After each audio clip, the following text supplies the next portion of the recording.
These days, Mount Watatic is a popular hiking destination for people in eastern Massachusetts. It is publicly owned and permanently protected. But it wasn't always. In January 2000, Mount Watatic was purchased by a private corporation that intended to build a radio communications facility at the summit and a residential subdivision at the base. Local opposition to this plan was immediate and sustained.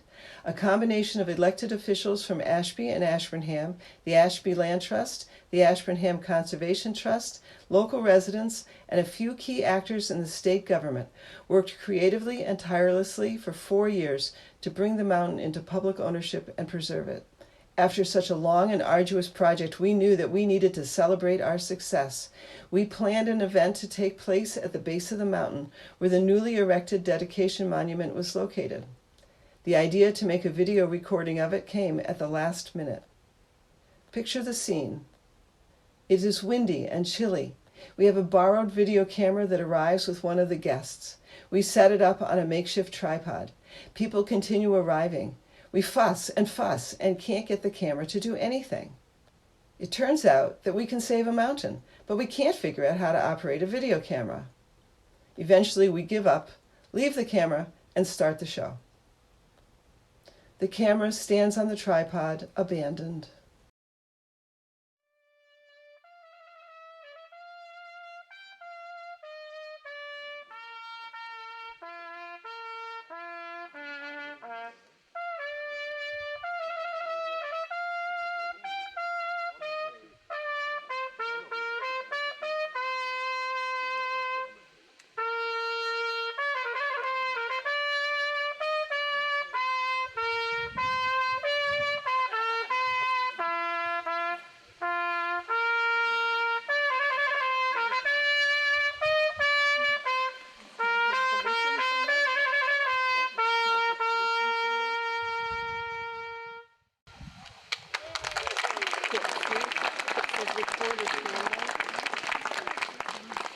Well, good afternoon, everybody.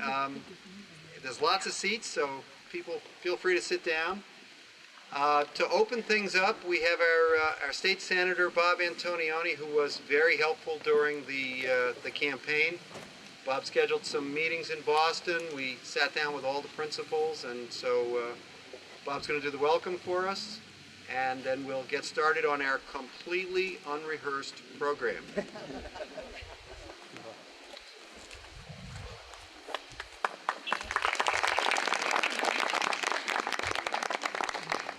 Thank you, Mike. And to all of you, thank you. This day, this achievement would not have been possible without the giving of your time, your energy, your money, and your love for this special resource. Open space prevents development. It protects our heritage. It reminds us of where we came from and who we want to be. This could not have happened without the grassroots effort out in this area. I want to thank Wealth and Representative Noodler, who could not be here today because of a prior obligation in Gardner. I want to welcome you to this special celebration and to thank you for allowing us in the state to participate in this special endeavor. This really is a blessing to these communities and to this Commonwealth. Thank you very much.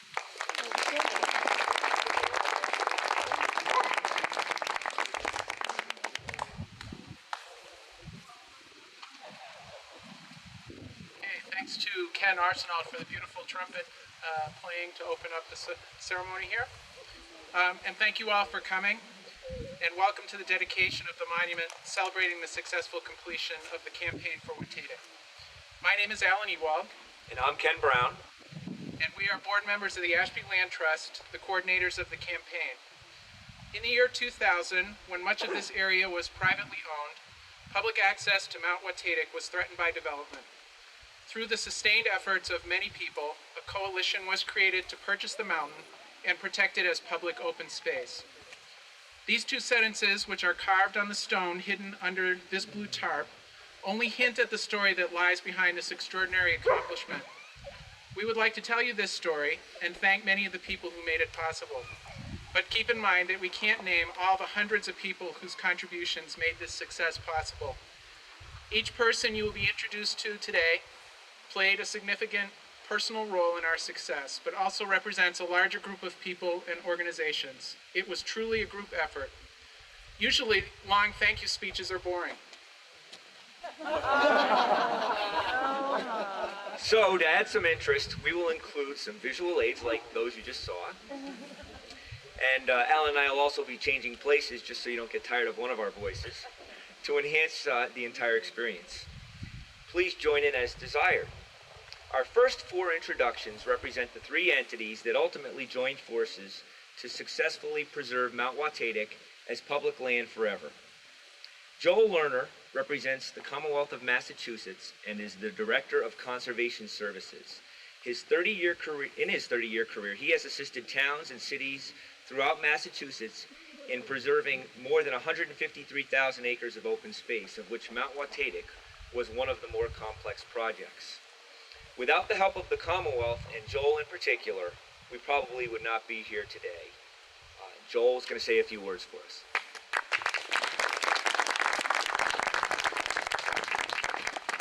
Actually, it's 37 years, not 30. But I'll forgive you. Really, we had state agencies and myself had a little bit to do with this, but basically what has made this past 37 years so important to me was all these different projects that you get involved with. Individuals like newcomers to the land trust community, small organizations, conservation commissions that may never have done a project before.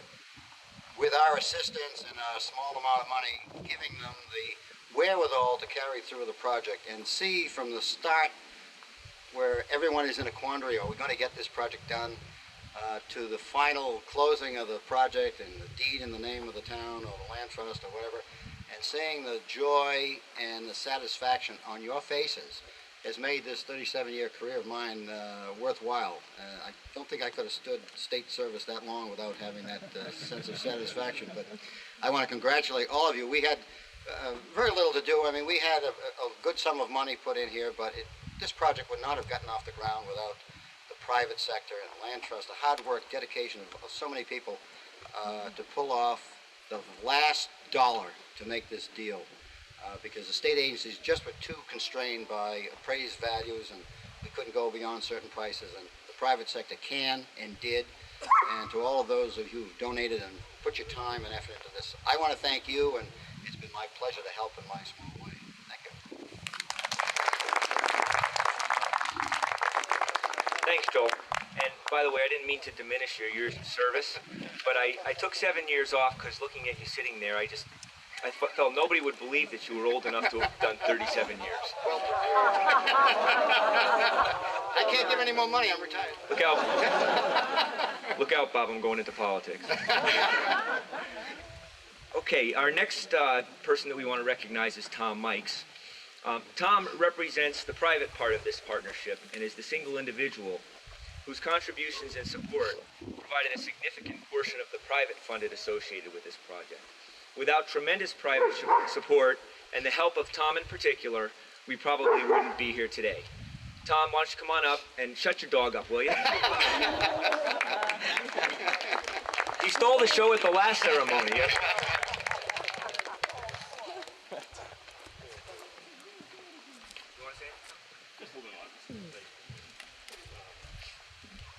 It's been a great pleasure, this whole event with the mountain, and I'm really happy that we were able to accomplish it. And with a little bit of luck, a lot of things had to happen, even in my life and in the town and the dogs. And we just hiked the mountain this morning from our place on the other side, and we'd love to keep this place the way it is. We're very helpful to the land trusts, the state, and all of us that come together to make it happen. Thank you, Tom.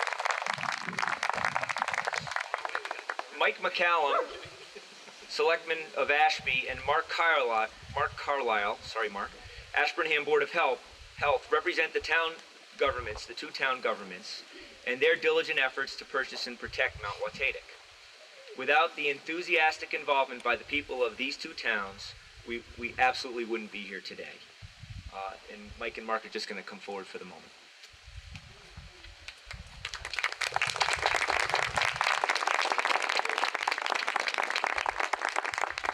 Okay, Ashby has a long tradition of blue tarps, and we're not about to break that tradition.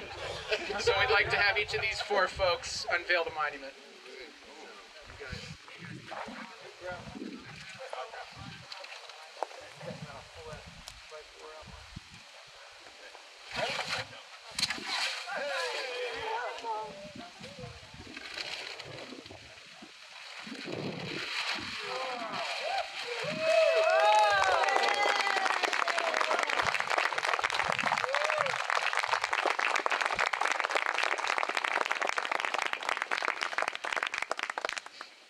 This stone, I'm reading from the stone. This stone has been placed to honor and remember all those named and unnamed here, whose generous offerings of time, effort, and personal wealth were vital to the success of this endeavor.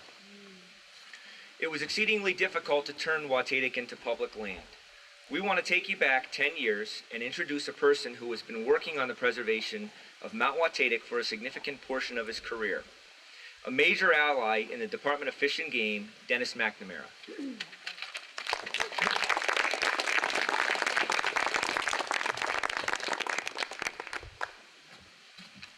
It's always my luck to have to speak after somebody much taller than myself.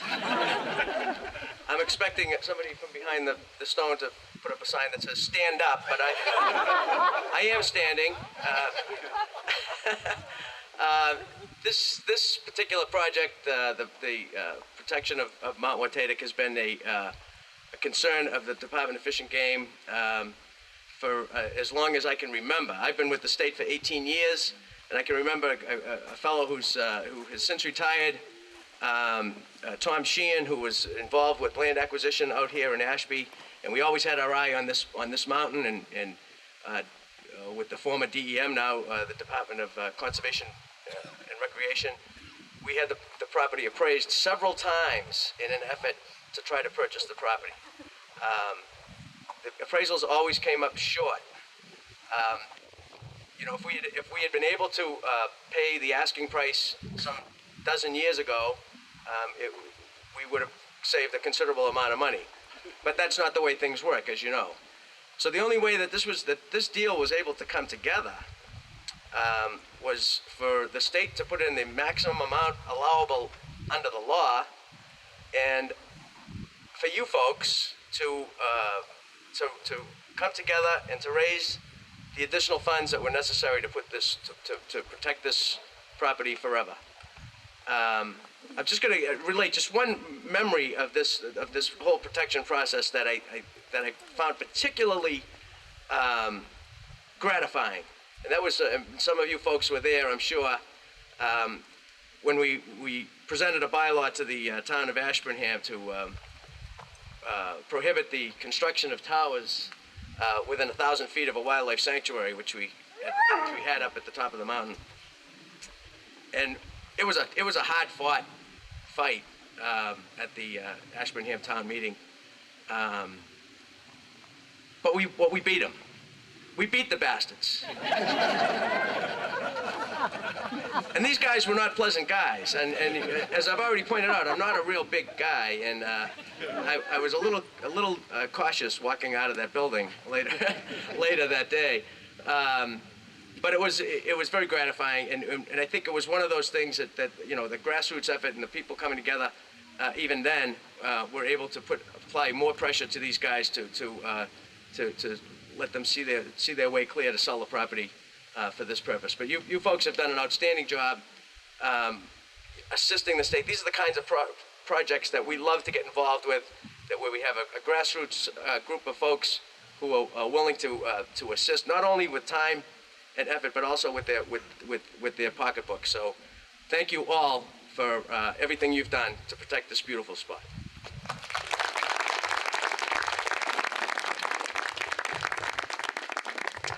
Okay, fast forward to 2000. Mount Watatic has been mostly dormant since the ski area closed in the mid-'80s, but in January 2000, the mountain is purchased by Industrial Communications and Electronics and the Watatic Nominee Trust. Now Mount Watatic is actually located on the border between Ashby and Ashburnham. The summit is in Ashburnham, but the slopes from here to just below the summit are in Ashby.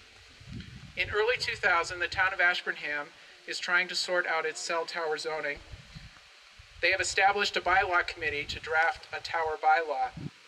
The draft specifically allows for towers to be placed on the summit of Mount Watatic. Guess who sits on the bylaw committee? That's right, the very people who own Mount Watatic. Mark Carlisle represents the town of Ashburnham's efforts to cleanse itself of this apparent conflict of interest. And Mark in particular was one of a group of Ashburnham organizers who raised the town's awareness about what was going on. Without Ashburnham's critical vote to rewrite the bylaw, we probably wouldn't be standing here today. And we thought Mark would come up and tell you a little bit about the bloody town meeting where they rewrote that bylaw. Thank you. Many people don't realize this, but the battle for Mount Watatic actually started on the other side of the mountain by a neighboring mountain called Mount Hunger. What happened was ICE came into town and decided that they wanted to put a tower up by Mount Hunger. And what basically happened is the town declared a moratorium. And that would give the town time to be able to put together a bylaw. So what happened then was we had two people that were actually on the committee. One was Dan Cody, and the other one was Claudette something or other. Yeah.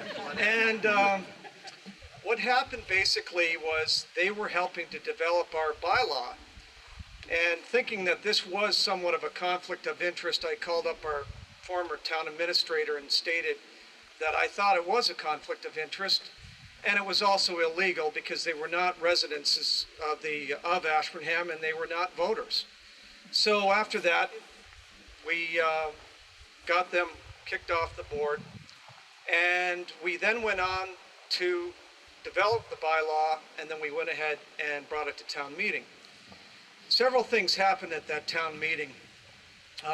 One was that we caused quite a ruckus when we went up and amended on the town floor the provision to have a 1,000-foot setback off a wildlife sanctuary. This was one I will never forget because there were several people that had accused us of betraying them and so on and so forth, but at the end of the day, it certainly was worth it. The other thing that happened that we didn't know until after this, we thought we had a great victory there, and what actually happened was that our friends from ICE actually put in a subdivision plan for to actually circumvent our bylaw, which was a legal thing to do. So we kind of felt like we had a victory, and then it was taken away from us. Shortly thereafter, the zoning board hearing started. This is where I met the various characters of Ashby, including Mike. And Mike Travis was the abutter, and Tom Mikes now owns his house. We had met during the whole course of this. We get to it. Oh, you do? Okay. Anyhow, the long and the short of the deal is that it was a great effort by both towns. And literally, we might not have moved this mountain here, but this mountain certainly has moved us. Thanks a lot.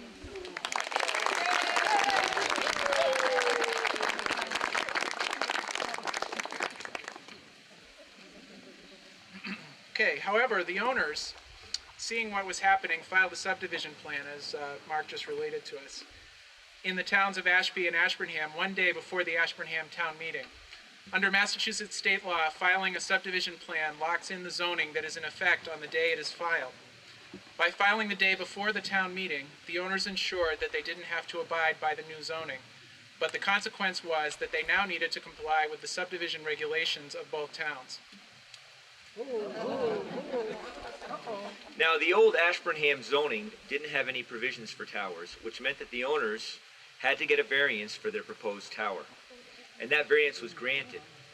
But variances can be appealed by abutters, and as Mark just mentioned, Mike and Annette Travis of Ashby were the closest abutters, and they filed an appeal. And they worked with Tom Mikes and Mark Carlisle and their attorney, John Myrick, and they appealed that particular variance and tied up the project in Ashburnham for about 2 years. Without their willingness to take action when it was necessary, we probably wouldn't be here today, so we're grateful to the Travises for that.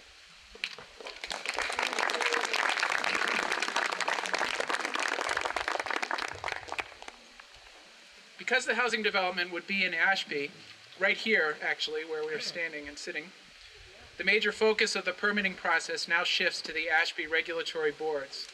The planning board, represented by Alan Pease, come on up, Alan.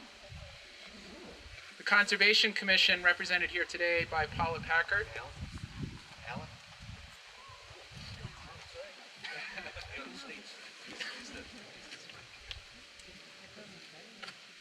And the Zoning Board of Appeals, represented by Fred Stacy.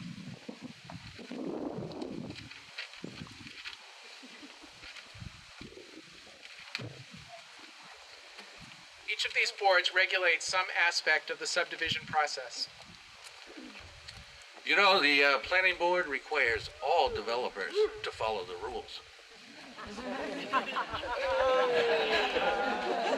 And the Conservation Commission knows that there are lots and lots of wetlands up here, so you better follow the rules as far as the wetlands go, too. The ZBA requires 200 feet of frontage for the access road tower use. Variance denied.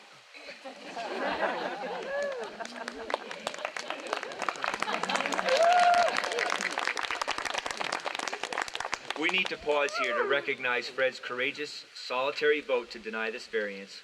Without his vote, we probably wouldn't be here today.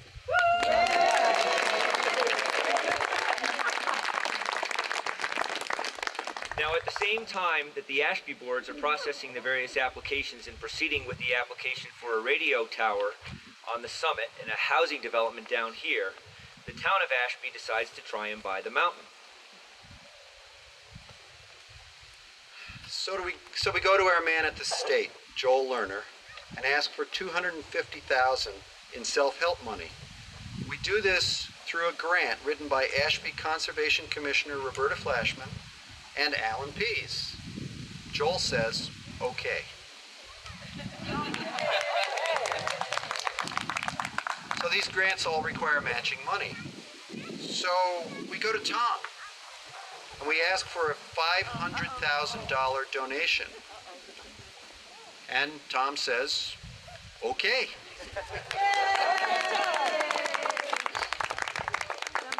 So the Board of Selectmen sends a team of upstanding community business people to the owners to negotiate. We kept having to use new groups of negotiators because the old ones would sort of get worn out in the process. So we sent Harold Scheid, Bob Bedard, Gardner Lepore, and Claire Lavin. The owners meet with them, and they say they will sell the middle slopes to us for $750,000 because it's public, they know how much money we have.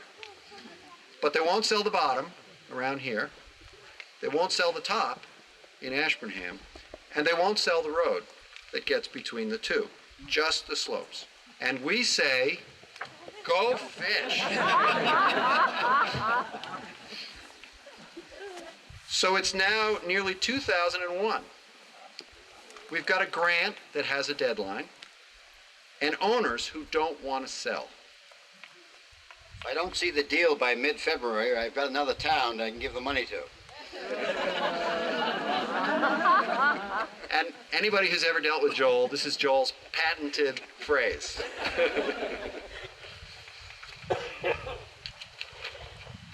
So we need an alternative strategy to prove that they don't have us over a barrel. So I go to Boston and ask Joel if we can put in another application to buy a different piece of property. That would be against the rules.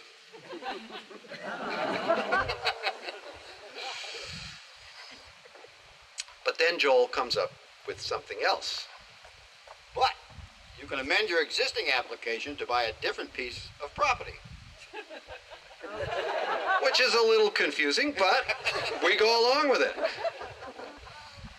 So Roberta Flashman and Alan Pease write an amended grant application. We check in with Tom, who says okay, and buy a different mountain in Ashby, Blood Hill, now known as the Weta Conservation Land. But Joel makes us promise to reapply in 2001 for Mount Watatic. We agree, of course, but know that it is hopeless. Fall 2001. Roberta and Alan write another grant, approved again for $250,000. Joel decides that the combined towns of Ashby and Ashburnham can apply for another self-help grant for $500,000. Lorraine D'Souza of the Ashburnham Conservation Commission, Roberta and Alan write yet another application, which is also granted, bringing the total granted to $750,000. Impressed? This was the straightforward part. Now it gets really complicated. Ashby doesn't have any matching money. That's darn bad luck. We check in with Ashburnham. Hello, Ashburnham? You guys happen to have 750 grand kicking around? No, huh? Bad luck. So Michael starts talking to everyone at the state, trying to convince them to come up with more money. As usual, Joel figures it out. We take the self-help grant and fund it with federal land and water conservation fund money. DEM and Fish and Wildlife, Fish and Game, no, match that money, no problem. Everybody's happy.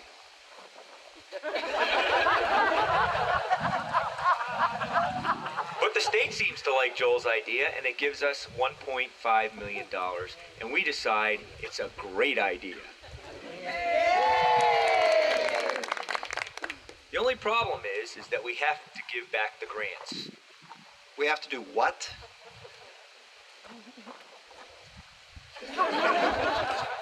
Okay.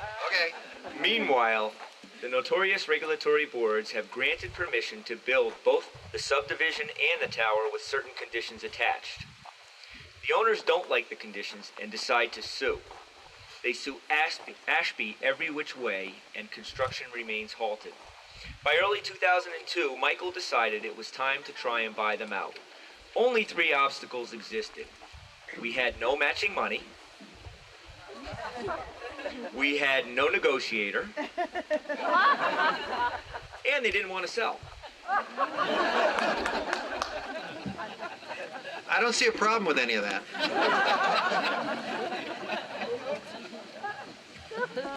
So Roberta found a negotiator, Nancy Reed Williams, who works for the state, and she was willing to try to negotiate a deal for preserving Mount Watatic. But there was a problem. The owners didn't return Nancy's phone calls. Without speaking, it's tough to negotiate. The solution to this particular problem was to have Gardner Lepore, who had a good relationship with the owners, contact them and ask them to respond to Nancy's calls. We thank Gardner for this small but very important step.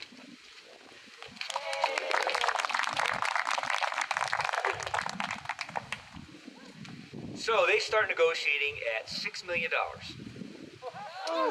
And by the time they are finished, Nancy has a tentative deal for $2.5 million, but no purchase and sale document.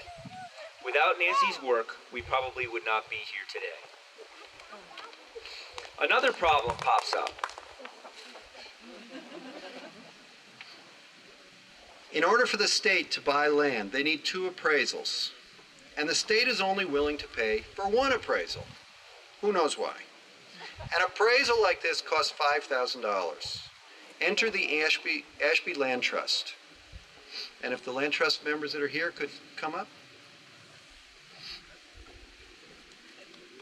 Is anybody else, Chris Nash, around?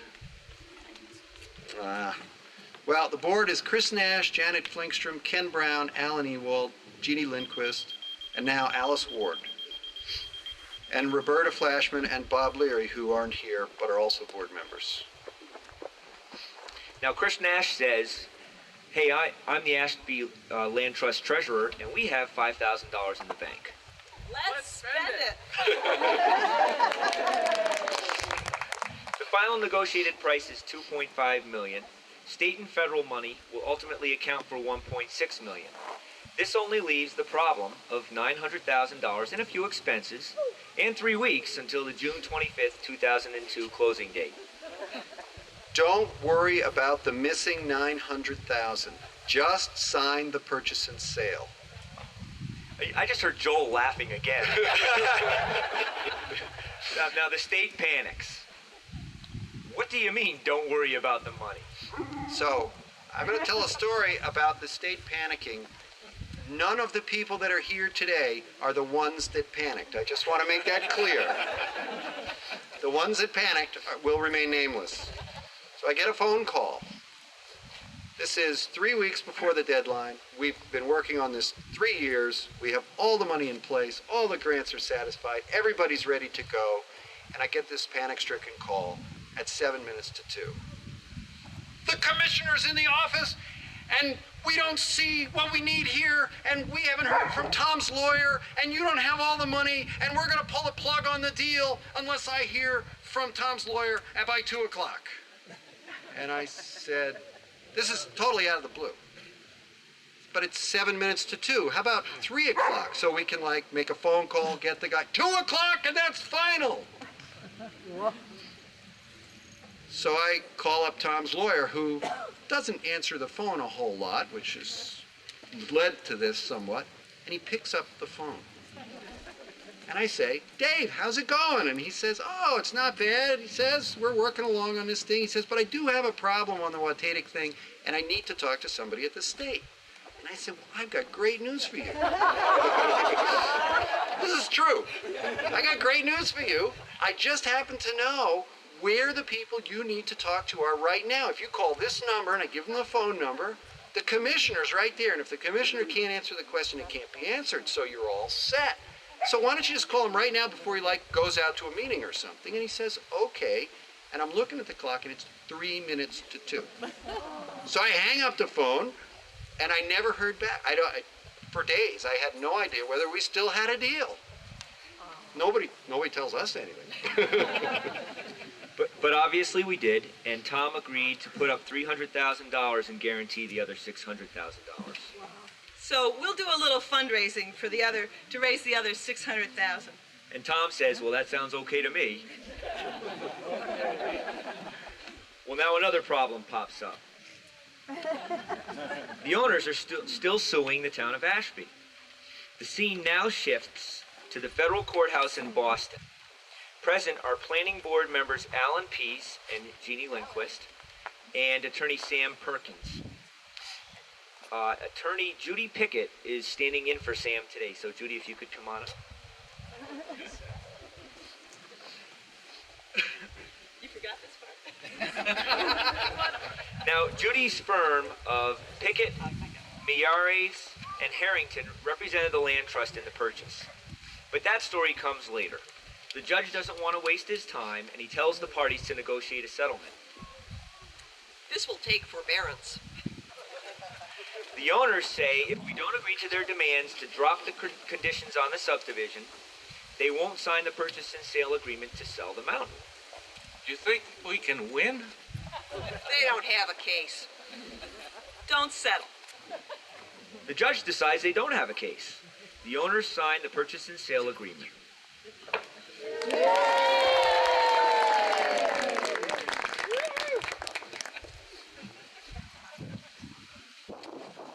So, we needed some short-term cash in a hurry. Thanks once again to the efforts of Nancy Reed Williams, enter the first of the courageous conservation organizations. Mount Grace Land Conservation Trust lends $100,000. And the Norcross Wildlife Foundation lends $250,000. The trustees of reservations also lends $250,000. And I believe Wes Ward is here representing the trustees of reservations.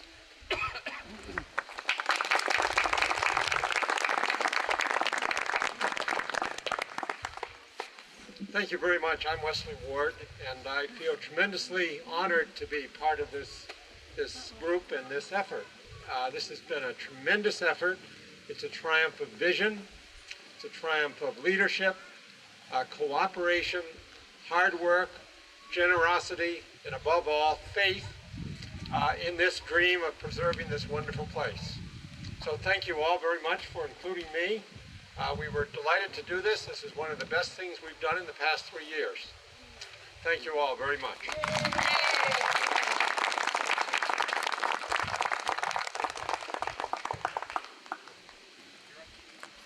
The closing was postponed twice. The first time because all the necessary documents weren't in order. There were 9 lawyers representing various clients and quite a bit of mayhem. Without the efforts of Judy Pickett and her firm, and during the entire 5 years of the project, especially at the closing, we probably wouldn't be here today. And she wasn't supposed to sit down, she was supposed to say a few words, but she probably won't. But thank you very much. Judy did a lot of work. The second time, the closing was postponed because of a $250,000 bank error. The bank received a $250,000 check from Norcross Wildlife Foundation and deposited it in the wrong account. So when we went looking for the money for the closing, it wasn't there. Finally, on July 10th, 2002, 13 people met in a fancy room ready to buy and sell. We sat there for 3 hours because one document was not in the proper place. Alan Pease got the document to the proper place, and he's way too shy to tell you about it.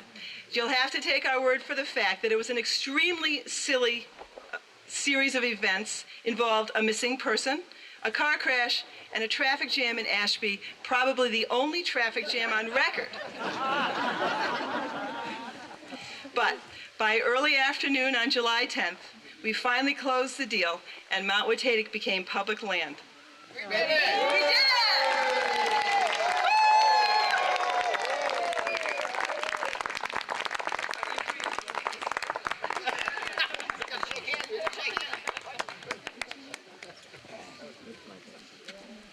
Okay, but the story, the abridged story, isn't nearly over.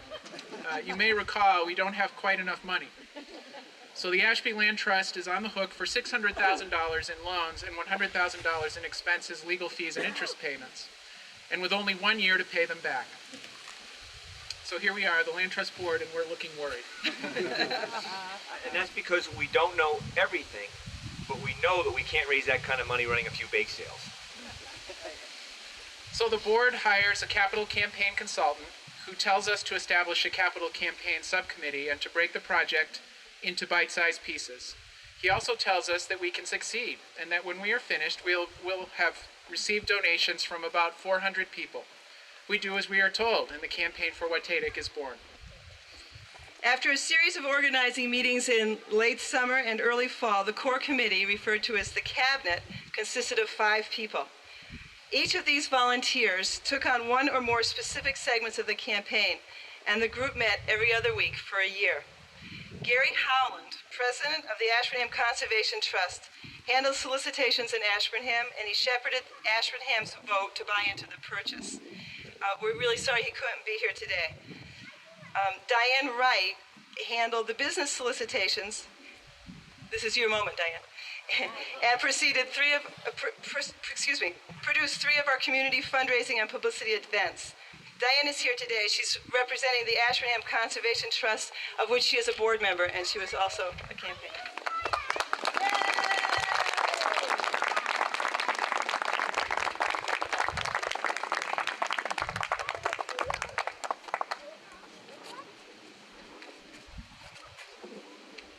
It's pretty loud. I'd like to take a few minutes to thank the following people. As a resident of Ashby, I'd like to thank Fred Stacy, if he's still here. Thank you, Fred. I'd like to thank Tom Mikes for everything that you've done. I very much appreciate it. Without your support, your backing, and your assistance, the campaign for Watatic would not have been able to protect this treasured mountain. I'd like to thank my husband, Dwight Horan. Dwight supported every project I took on for the campaign for Watatic, and I appreciate everything you've done, and I share this honor with my husband, Dwight Horan. I'd like to thank my son, Travis Horan.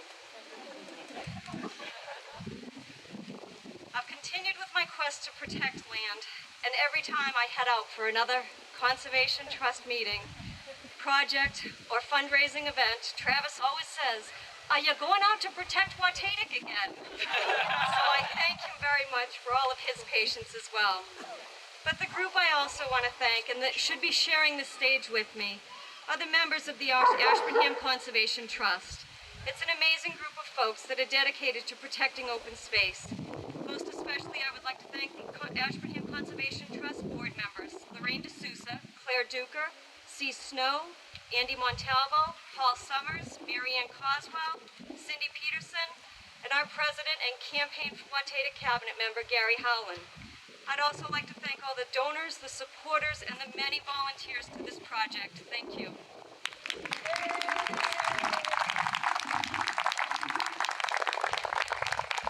Alan. I should also mention, which Diane didn't do, that the campaign met in their house, and she had it set up like the campaign headquarters. And it was, we always referred to it as campaign headquarters. Alan Pease was a member of the cabinet.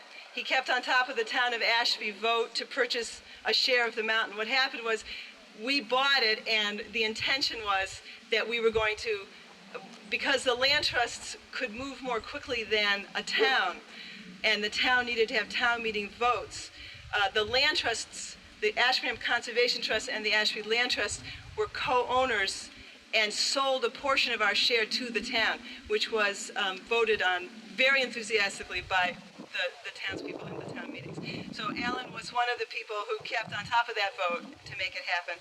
And Mike McCallum was another cabinet member.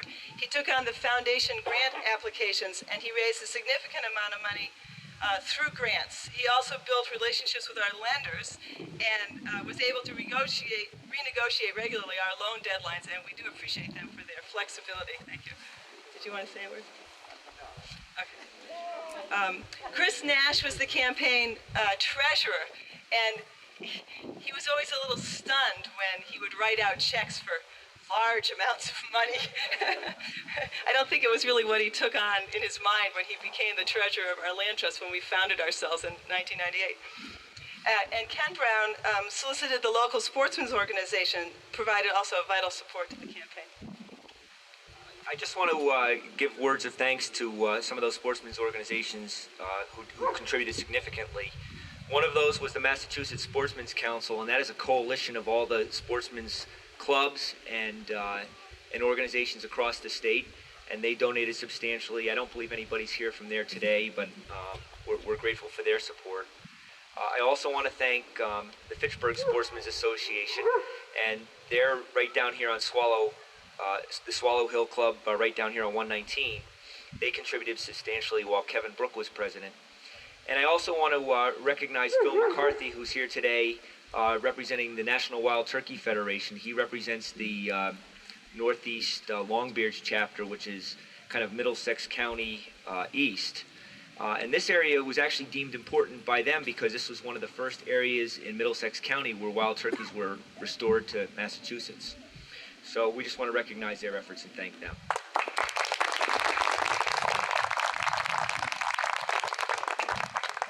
I just want to mention one fundraising thing that I did.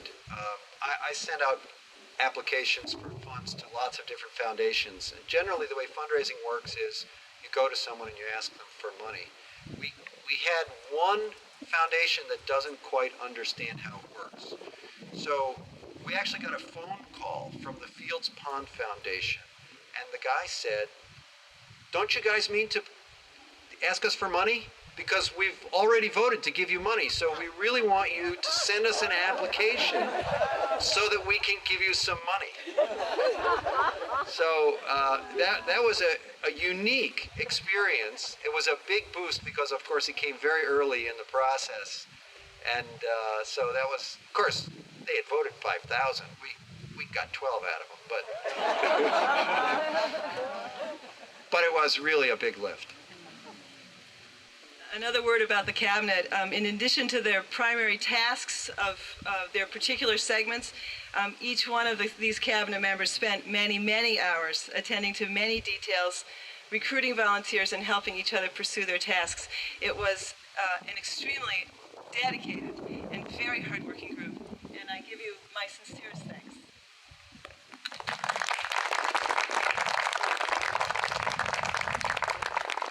Diane has thanked Travis, and I also wanted to say something.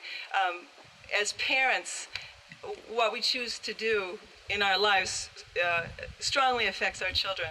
And there are 3 young people who spent many, many hours patiently sharing their parents with this project. They have listened to our stress. They have shared our success. They really, each of them, feel very personally involved with this effort. They sat through endless boring meetings, and they really can tell you lots of things about Mount Watatic and about capital campaigns. And they are our future community activists. So Travis Horan, I would like to bestow the Olympic gold medal for patience.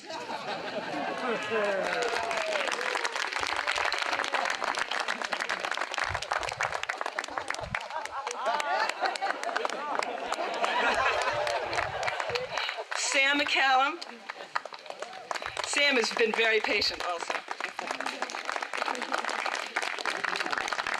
And Sonia McCallum.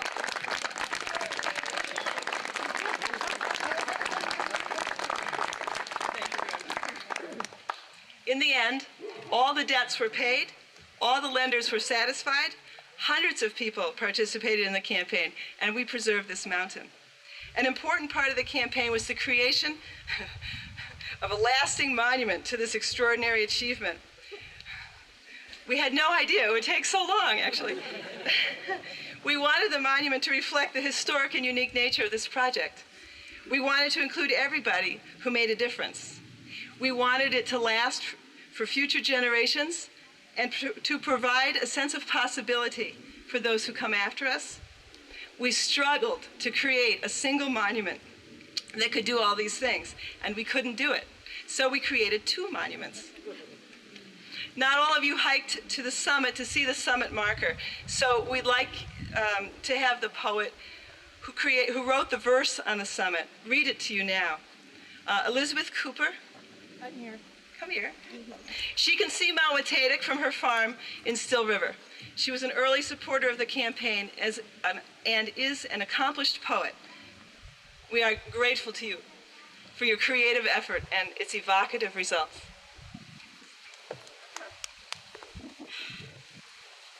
Well, you know, I had no idea how to write what they wanted me to write for this, and they didn't exactly tell me how to write what they wanted me to write for this.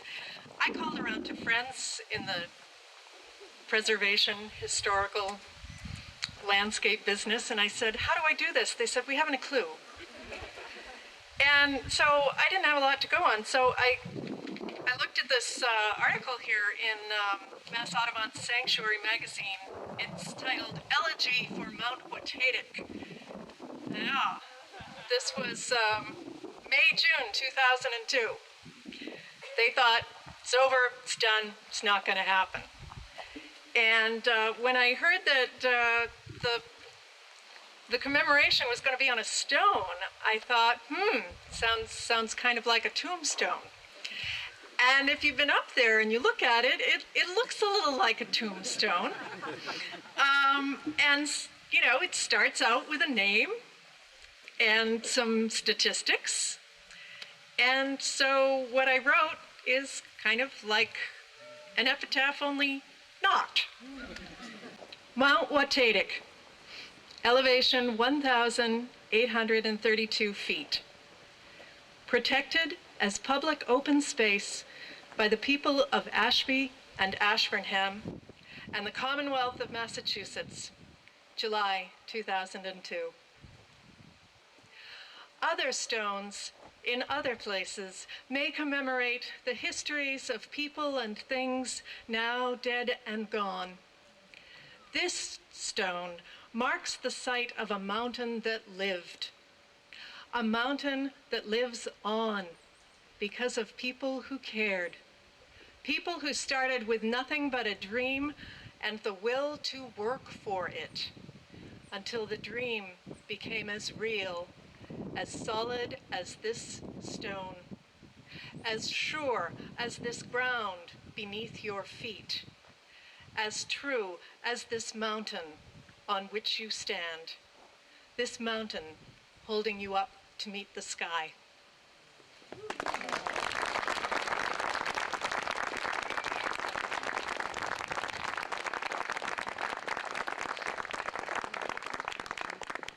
So many people were involved in this project, but we want to just take a moment to recognize two gentlemen.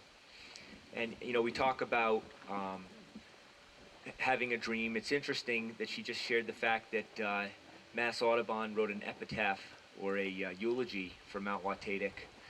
And, you know, I will tell you that, you know, even myself throughout this project, there were times where I said, there's just no way. There's just too much to get through. But there were two gentlemen who refused to believe anything other than the fact that we could get this done.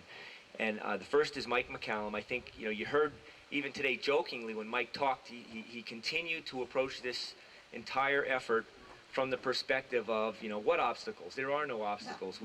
We can get this done. And Mike really was one of the driving forces behind making this happen. And that started a good 8 years ago. So we want to recognize your efforts and your tenacity and your leadership throughout this process, Michael.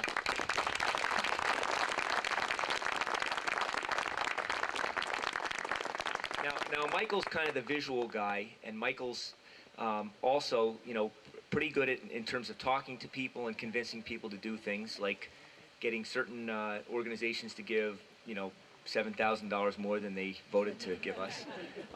But the sneaky guy in all this, the one who's behind the scenes and meanwhile is, you know, pulling strings and pushing buttons and making things happen, and who was equally tenacious in this project and equally committed is Alan Peace. And Alan, without your tenacity, we wouldn't have gotten this done either. Thank you, Alan and Mike.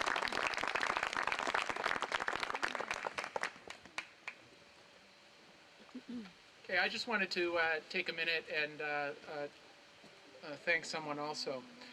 When I went to the first organizational meeting for the Ashby Land Trust back in 1998, this was a meeting that Jeannie and Mike Travis and Roberta Flashman and others had organized.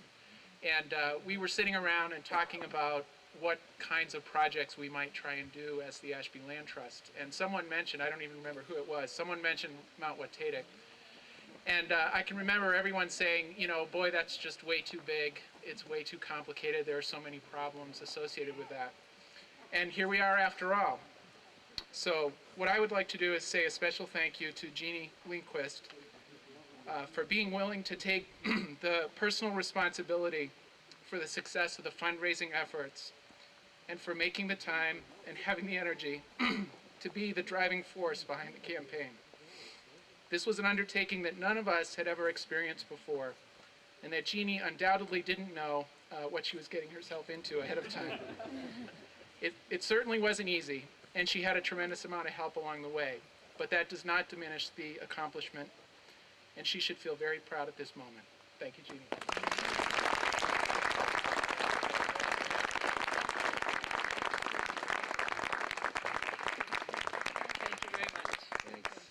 So we have a final visual aid to remind you that projects have a life all their own.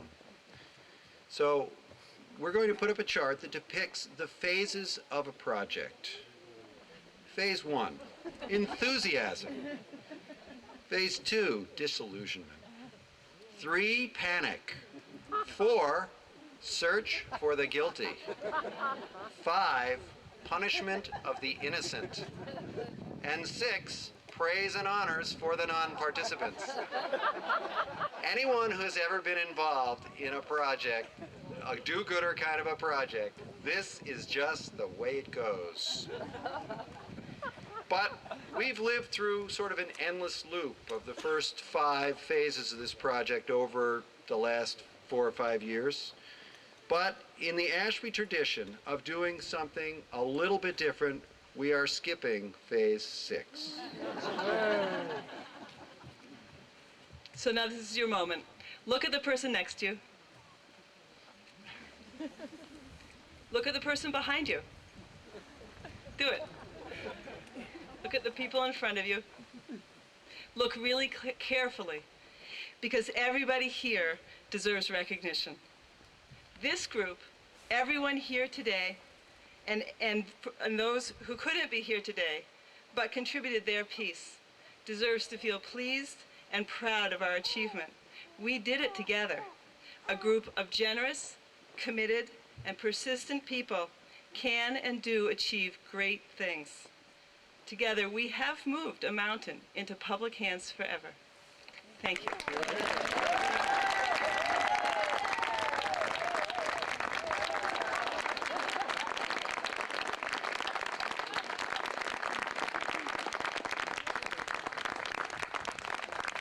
Thank you all for coming. There's cider and sandwiches, and there's a cake to celebrate, because you can't have a party without a cake.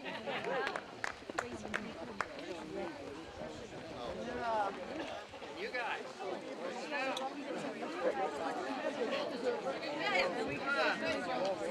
Here's our actors in the back.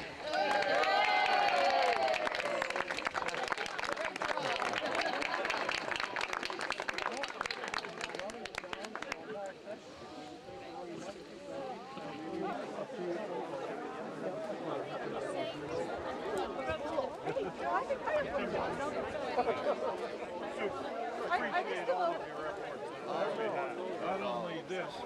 Good job. Yeah.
Hats off to Mike McCallum, Alan Pease, and Mike Yelm for figuring out how to get a 3,800-pound stone to the summit and setting it in place. Thanks to Mark Haynes for the loan of the truck that made it to the top with the stone in it, and to Alan Ewald and Mike McCallum for concrete work in the twilight.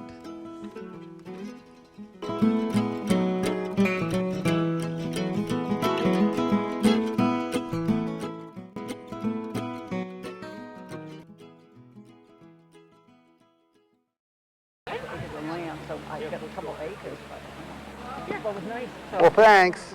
Nice to see you.